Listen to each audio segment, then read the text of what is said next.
ആണെങ്കിൽ ഇപ്പൊ ഫണ്ട് കൊടുത്തതിന് അത്രയും സാറ്റിസ്ഫൈഡ് ആയിട്ടുണ്ട്. കാരണം അത്രയും ഒരു കിട്ടുക്ക് എക്സ്പീരിയൻസ് ആയിരുന്നു. BGM ആയാലും സ്റ്റണ്ട് ആയാലും കാർ ചേസിങ് ആയാലും നമുക്ക് ഇപ്പോഴും ഉണ്ട് ഇറങ്ങുന്ന സമയത്ത്.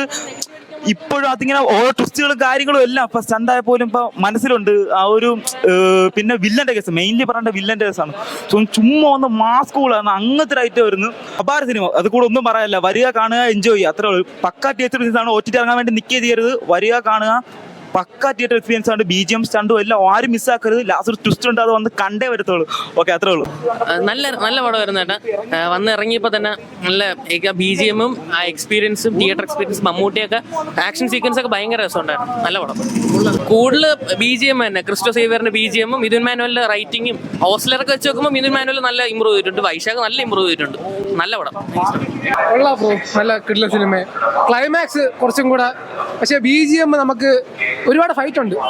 ചില ഇതിലൊക്കെ BGM നല്ല മിസ് ചെയ്തിട്ടുണ്ടായിരുന്നു. വലുതായിട്ട് BGM വലുതായിട്ട് കയറിയിട്ടില്ല. പക്ഷെ ക്ലൈമാക്സ് സൂപ്പർ പടം, കിടിലൻ പടം. ആവശ്യത്തിന് നല്ല ഫൈറ്റും ഉണ്ട്. നല്ല ഫൈറ്റ് എന്ന് പറഞ്ഞാൽ നല്ല കിടിലൻ ഫൈറ്റാണ്. ആദ്യം മുതൽ അവസാനം വരെ എൻഗേജ് ആയിട്ടിരിക്കും. വേറെ കഥയിലൊന്നും കുറവൊന്നുമില്ല. നല്ല രീതിക്ക് എടുത്തിട്ടുണ്ട്. കിടിലൻ പടം. പിന്നെ സെക്കൻഡ് ഹാഫ് പൊളിച്ചടിക്കും. Second half fight climax. Second half fight scene കൊള്ളാം. ഫസ്റ്റ് ഹാഫ് എബോ ആവറേജ് ആണ് തോന്നി, പക്ഷേ below above average. Second half ഒരു 35-40 മിനിറ്റ്സ് സീൻ എന്ന് വെച്ചാൽ അമ്മാതിരി സീന്. മേക്കിംഗ് ലെവലായാലും രണ്ടു ക്യാമറ ഷോട്ടൊക്കെ കൊണ്ട് എങ്ങനെയാണ് വൈശാഖ് ഫിലിം മേക്കിംഗ് ചെയ്ത് വെച്ചിരിക്കുന്നത്. ഫൈറ്റൊന്നും ഒരു രക്ഷയില്ല. രാജ്വി ഷെട്ടി ഫയർ ആയിരുന്നു. പിന്നെ മമ്മൂട്ടി ആ കാർ ചേസിങ് സീൻസ് ഒക്കെ എങ്ങനെ സൂപ്പർ നല്ല പടം, സൂപ്പർ പടം. ഹാർട്ട് ബീറ്റ് ഞാൻ നേരെ ആയിക്കോട്ടെ. ആദ്യം അത്രയ്ക്കും എന്താ പറയേണ്ടതാണ്. മമ്മൂട്ടി ആരാധകർക്ക് ഇതൊരു ആഘോഷിക്കാൻ പറ്റുന്നൊരു ഡേ ആണ്. അത്രയ്ക്ക് ഈ പ്രായത്തിൽ ഈ മനുഷ്യൻ ഇത്രയും പറയാണ്ടിരിക്കാം. എനിക്ക് എന്താ പറയേണ്ടത് സത്യം പറയാൻ എനിക്ക് അറിയില്ല. രാജ്വി ഷെട്ടി സാറിന്റെ ഫസ്റ്റ് നല്ല മൂവിയാണെന്ന് തോന്നുന്നു എനിക്ക്. സാറൊക്കെ ഒരു രക്ഷയില്ല. പവർ പാക്ക് പെർഫോമൻസ് ആണ് സത്യം പറഞ്ഞ.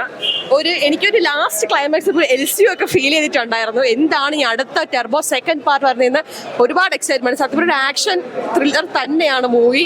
ഫസ്റ്റ് മമ്മൂട്ടി സാറിന്റെ ഒരു ചെറിയ ഒരു ലളിതമായ ജീവിതം തുടങ്ങി. അവിടെ നിന്ന് പെട്ടെന്ന് ഒരു ട്രാൻസിഷൻ തന്നെ സാറിന്റെ വലിയൊരു ഗംഭീര ഒരു പവർ പാക്ക് ഫൈറ്റ് സീൻസിലോട്ട് തുടങ്ങുവാണ്. സെക്കൻഡ് ഹാഫ് ഒക്കെ ഒന്നും പറയില്ല. പൊരി തീ പടം. എല്ലാവരും ഒന്ന് മസ്റ്റ് വാച്ച് ആയിട്ട് കാണുക. Vishnu Sharma sir, hats off you. Cinematography ആയാലും ക്രിസ്റ്റോ സേവിയർ സാറിന്റെ മ്യൂസിക് ആയാലും എല്ലാം അടിപൊളിയായിട്ടുണ്ട് പടം. ഫാമിലി കോമഡി ഉണ്ട്, കുറെ പുതിയ ആൾക്കാരുണ്ട്. ഹീറോയിന്റെ അമ്മയായിട്ട് ആരാന്ന് അറിഞ്ഞൂടാ, അടിപൊളി. നമ്മൾ സിനിമ അഭിനയിക്കുമ്പോൾ ഐ എം ബ്ലെസ്ഡ്. ഇത്രയും നല്ലൊരു സിനിമയുടെ ഭാഗമാവാൻ കഴിഞ്ഞതിൽ I M so happy. Thank you.